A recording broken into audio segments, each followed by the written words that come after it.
First, I would like to address all the people who have accompanied me on this long, long journey. I know that as you hear this news, your hearts are breaking along with mine.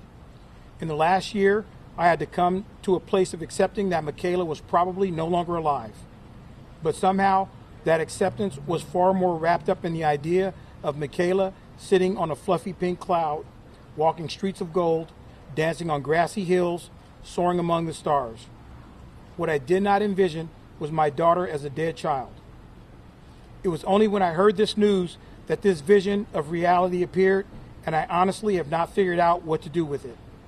A chill set in that had nothing to do with the snow outside my home in southwest Iowa. I feel as though I am looking for Michaela, but now I don't know where. I honestly feel lost in the dark. Over the years, I have often wondered whether I really wanted to know the truth of what happened to Michaela. I wondered if I would be able to take it. When I received the news of the kidnapper having been identified, I asked the hard questions of Detective Purnell of what method this man used to kill his victims, and received answers, and they were not easy. When I had doubted whether I would want to know, it always come back to, if Michaela could experience it, I could hear it. Because it's not about me. It's never been about me, about my feelings. It has always been about Michaela. What I have been through is nothing. What I feel is not important. It is only about Michaela. The thoughts of her fear, her pain, her grief are overwhelming. Yet as I told our detective, I am glad that the kidnapper has been identified. I am glad that there are answers. I am glad that this man will never be able to hurt anyone else.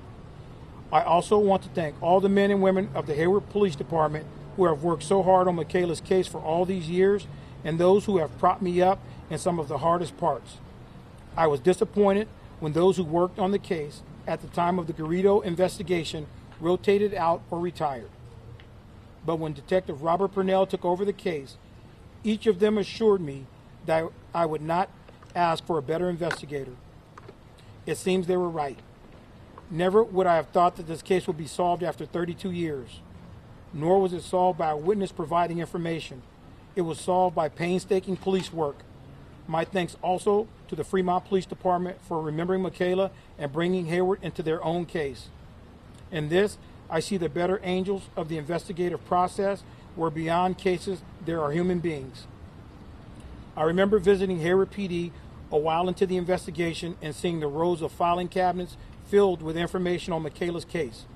Every drawer was marked, not with a case number, but with a photograph of a little girl, my little girl. So thank you all for your love, a love that has endured decades for Michaela. I ask that you please don't forget her now. She is no longer a case, but she is what she's always been, and that is a bright and shining light. And in her absence from this earth, it is up to us to find a way to carry her light forward. Thank you all for attending today.